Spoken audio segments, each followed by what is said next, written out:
Buenas noches, profesor y compañeros. Mis compañeras y yo vamos a hablar sobre la patogenicidad del Bacillus anthracis. Las integrantes son Nicole Navarro, María José Orozco y quien les habla, Maylin Morales. Para la introducción, sabemos que el anthrax es una zoonosis causada por el Bacillus anthracis, que es un gran positivo, esporulado, que afecta principalmente a animales herbívoros, ya sean domésticos o silvestres. En sí, el hombre es un huésped accidental de esta enfermedad, porque cuya infección resulta del contacto cutáneo, inhalación o ingestión de esporas.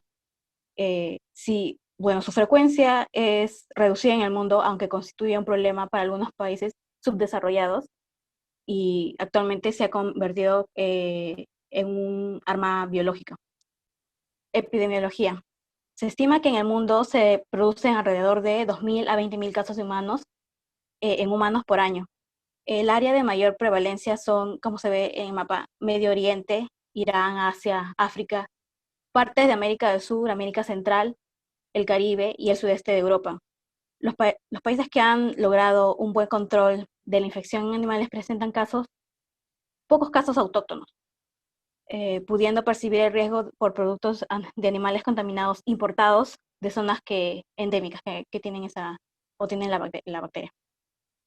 En América Latina no está muy definida, pero es una enfermedad enzótica. Quiere decir que las enfermedades infecciosas que afectan de forma continua a una población animal durante periodos de tiempo prolongado en un área específica, que son Centroamérica, México, Guatemala, disminuyendo según se progresa en dirección hacia el sur. O sea, no existe en todo el Caribe, con excepción de Haití, y es en Perú enzótico como en Bolivia y Venezuela.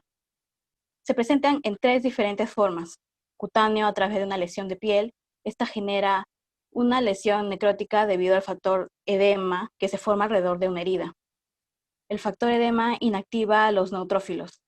De ahí tenemos también eh, la forma inhalatoria que se presenta en personas que aran la tierra donde las esporas estaban y estas son inhaladas. Y las digestivas, que es por el consumo de carne en mal estado.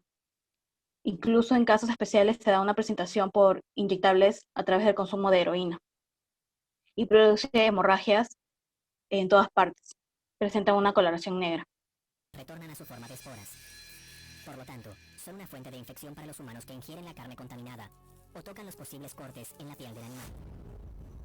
En los Estados Unidos, el ganado recibe vacunación, pero no sucede lo mismo en otros países, y el anthrax aterroriza las llanuras y praderas de todo el mundo. Las ovejas, las vacas e incluso los humanos infectados mueren si no se los asiste inmediatamente. Otra forma como las bacterias. Pero dentro de estos ganglios, las esporas prisioneras se transforman en bacterias activas que matan las células inmunológicas. Estos gérmenes letales logran liberarse y se diseminan en el flujo sanguíneo. Comienzan a dividirse y a duplicarse en el torrente sanguíneo, donde producen un grupo de toxinas, llamadas en conjunto toxinas anthrax, que dañan directamente al huésped. Además, suprimen el sistema inmunológico y las bacterias alcanzan números exorbitantes en el cuerpo humano. En menos de una semana, estos microbios enemigos se multiplican tanto y segregan tantas toxinas que los vasos sanguíneos comienzan a filtrar sangre descontroladamente. Esta pérdida de sangre genera disfunción múltiple de órganos y la muerte. Los antibióticos detienen el desarrollo de las bacterias y revierten los síntomas siempre que se administren durante el primer brote de la enfermedad. Si la presencia de bacterias y toxinas alcanza niveles muy altos, los antibióticos no hacen efecto. El Bacillus anthracis es alarmante. En las formas cutánea y digestiva, las esporas ingresan por algún epitelio, piel, mucosa, y germinan en la submucosa, dando origen en 2 a 5 días a la forma vegetativa, la cual posee cápsula antifagocitaria y produce una exotoxina, como se ve en la imagen, que es responsable de los principales síntomas y signos del carbunco. Esta toxina está formada por 3 componentes: un antígeno protector, que es responsable de la unión a los receptores celulares, el factor edematogénico, el factor edematógeno, que posee actividad adenilciclasa y es responsable de la reacción edematosa, y el factor letal llamado así por causar la muerte en animales de experimentación. La acción de esta toxina genera edema, hemorragias e incluso necrosis tisular desde la lesión inicial. El Bacillus anthracis invade las vías linfáticas y puede alcanzar a la circulación general, lo que después causa la muerte. El antígeno protector se une al receptor celular.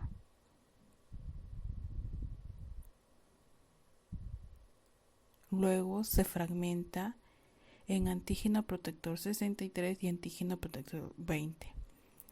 El antígeno protector 63 se oligomeriza formando un poro heptario o anillo, que luego se asocia con el factor de edema y el factor letal.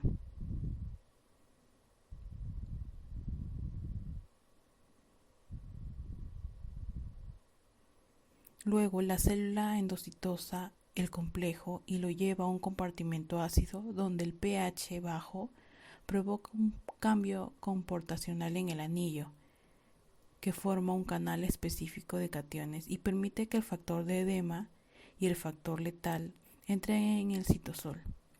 Una vez en el citosol, el factor de edema y el factor letal llevan a cabo sus respectivos procesos de inducción de daño, lo que finalmente provoca una apoptosis.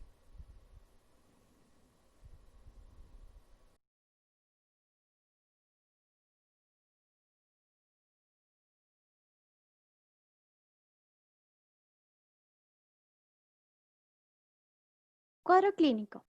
La forma clínica más frecuente es el anthrax cutáneo, que ocurre en 95% de los casos, localizado habitualmente en las formas descubiertas como lo son las manos, la cabeza y piernas.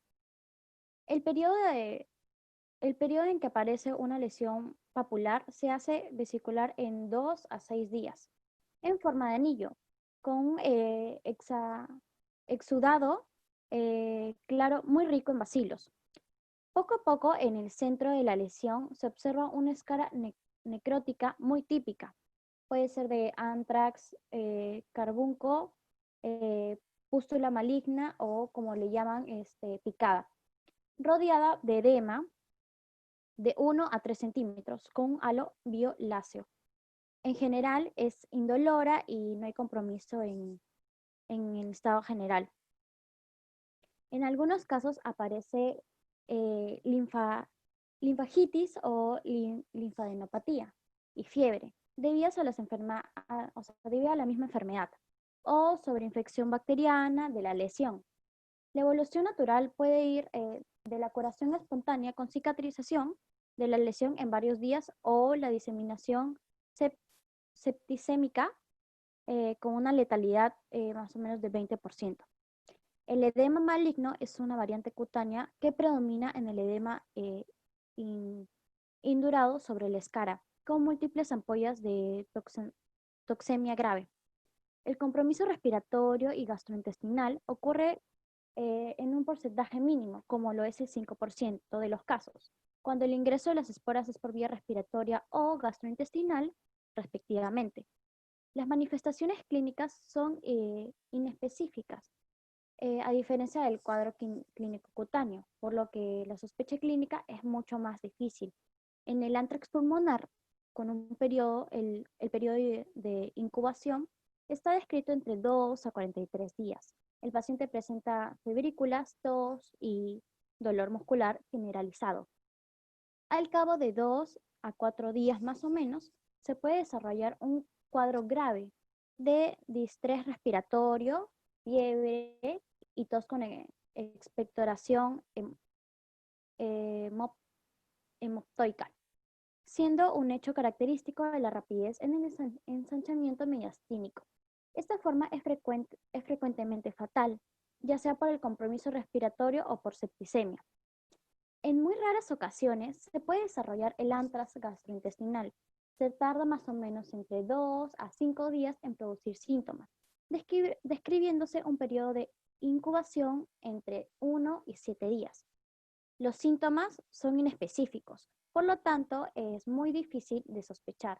Pueden ser fiebres, pueden ser náuseas, dolor abdominal.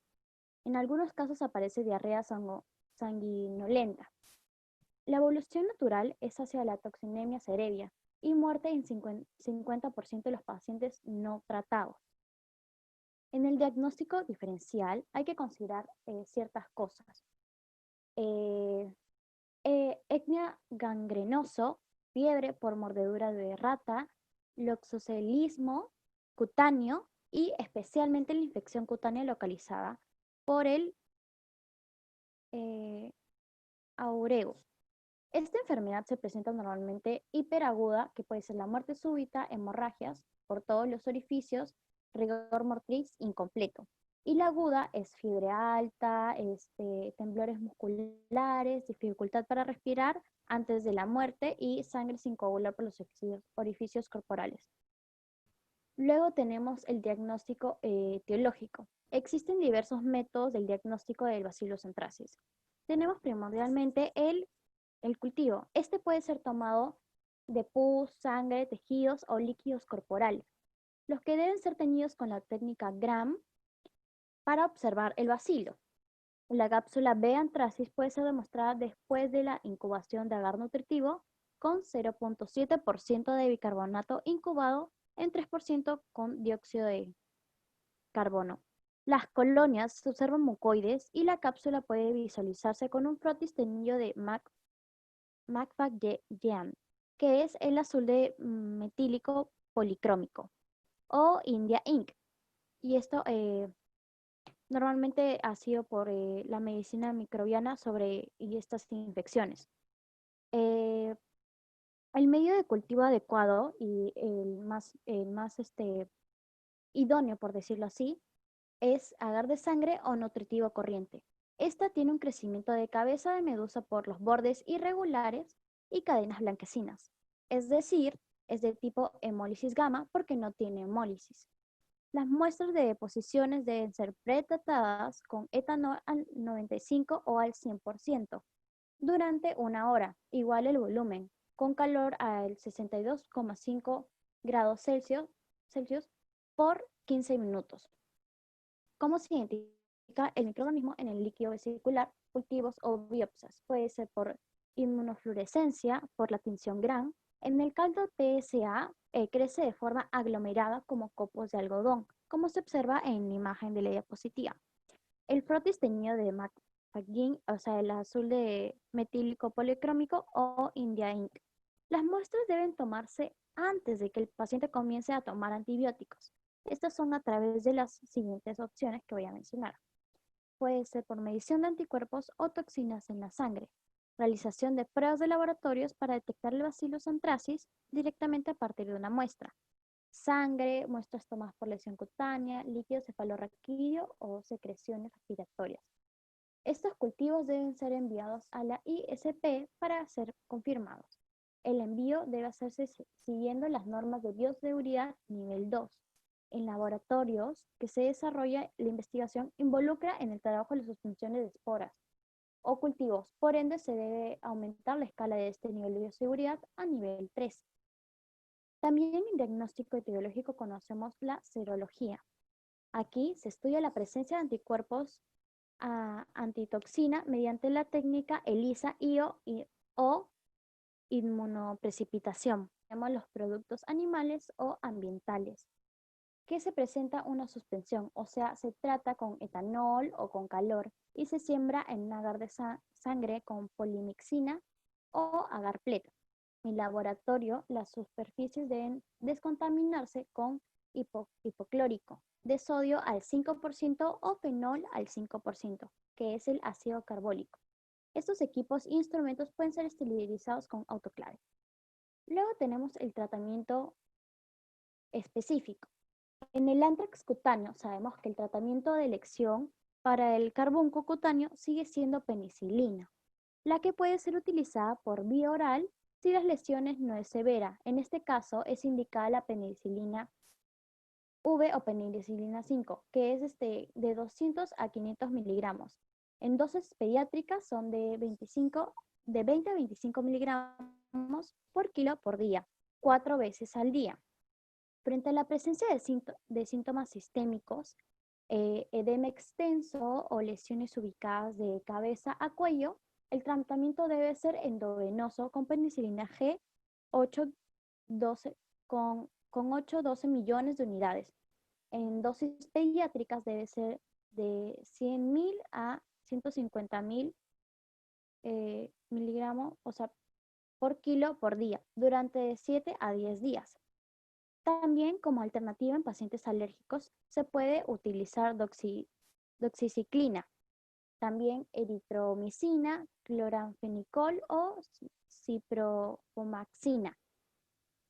El cultivo de lesiones cutáneas se negativiza rápidamente luego iniciado el tratamiento, aunque los tratamientos tempranos limitan el tamaño de la lesión, o sea, no alteran la evolución característica de esta bacteria. La exéresis de las lesiones está en contra e indicada. O sea, las terapias tópicas no son efectivas. Se han utilizado corticoides con casos de gran edema, pero su uso no está claramente establecido. En el caso de edema severo, especialmente en la región de la cabeza y cuello, o meningitis, se recomienda el uso de corticoides, ya sea dexametasona de 0,75 a 0,90 miligramos por kilo por día o prednisona de 1 a 2 miligramos por kilos por día. Frente a la enfermedad en que se sospeche el bioterrorismo como fuente de adquisición, se sugiere iniciar terapia con ciprofloxacina, ya que se sabe de cepas de Bacillus anthracis que han sido manipuladas genéticamente para adquirir resistencia a penicilina y tetraciclinas, lo que no ha sido reportado por quinolonas. Si se dispone luego de aislamiento de la cepa y antibiograma, se puede continuar terapia con amoxicilina en aquellos casos que se documentan la susceptibilidad de este medicamento. Ya, vacuna animal. Otra forma de prevenir el anthrax es con la vacuna animal. Esta vacuna utiliza la cepa del Bacillus anthracis 34F, toxigénica, no encapsulada. Una aplicación de esta vacuna confiere un efecto protector de 1 año. Se requiere dosis de refuerzo anuales para el ganado. La vacuna parece tener algún grado de virulencia para las cabras. En bovinos y equinos se les da una dosis de 1 mililitro y en ovinos y caprinos y porcinos medio mililitro. Esta vacuna sí se pone acá en Perú y justo el año pasado se dio una campaña de vacunación en Cajamarca y Cañete, si no me equivoco, por el SENASA. Anthrax en animales.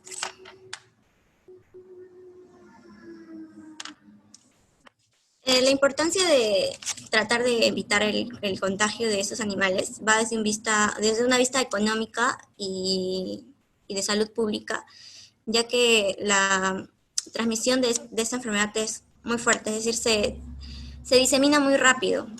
La forma más frecuente de adquisición de anthrax en animales es por la contaminación de áreas de pastoreo con esporas provenientes de animales que están contaminados o han muerto en ese mismo lugar.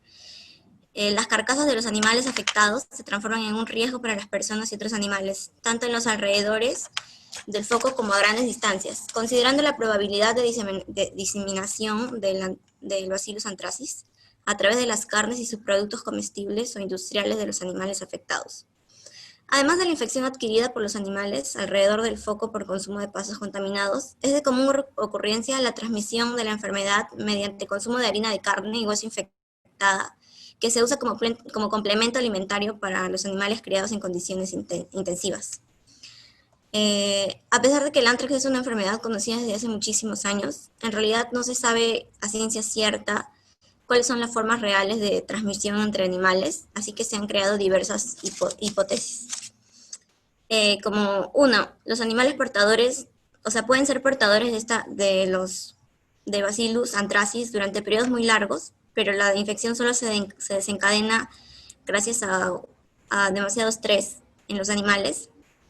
También se dice que puede ser transmitida por partículas de aire o de polvo contaminadas. Y también otra hipótesis es que las moscas y mosquitos sean capaces de llevar en ellas la enfermedad y contagiar a otros animales. Y así que cumplirían un rol importante en la transmisión. La presentación de esta enfermedad está asociada a la susceptibilidad natural de las especies, así que los herbívoros son más susceptibles. El anthrax generalmente de forma sobreaguda y aguda se presenta en herbívoros y de forma crónica en porcinos y caninos. La forma sobreaguda se caracteriza por una evolución hacia la muerte en menos de 24 horas. La forma aguda y subaguda se presenta con fiebre, excitación seguida de depresión, cese del consumo de alimentos, ataxia, convulsiones y muerte. Con frecuencia en esta forma se observa sangramiento. Y la forma crónica o collar carbuncoso se manifiesta por edema en el cuello, faringio y lingual, produciendo la muerte por ataxia. Esta forma se presenta más frecuentemente en animales menos susceptibles como porcinos y caninos, como lo había dicho anteriormente. ¿Qué se debe hacer en el Perú según SENASA? En caso de que consideres que hay un caso de anthrax o hayas visto, se debe reportar el caso a las autoridades. Los productos de animales sospechosos de anthrax no se pueden comercializar. Los animales tienen que ser enterrados con tierra, cal y otra vez tierra. Está prohibido el abandono y exposición al medio ambiente de animales o parte de ellos muertos por anthrax. En el Perú tenemos en nuestra Constitución 2 artículos que hablan de esta enfermedad. Siguiente, por favor. Tenemos el artículo 16 que habla de la vacunación acreditada con el correspondiente certificado oficial de vacunación contra el anthrax. Se dan esporas inactivadas del PX02, no tiene cápsula, éster, cepas de Bacillus anthracis mutante. Y el artículo 26 que habla de que los propietarios o el personal encargado del rebaño infectado deben proceder a la incineración y entierro sanitario a 2 metros de profundidad, en un lugar donde no sea factible la contaminación. La tierra no puede ser removida, se pueden usar fosas comunes y la superficie tiene que ser incinerada.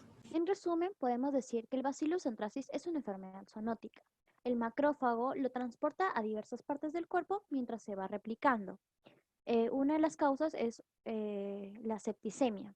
La cápsula, cuando tratan de destruirla, pasa por un proceso de fagocitosis, pero esto no se va a poder porque su forma vegetativa presenta la cápsula. Esto es la fabricación del plasmio PX02.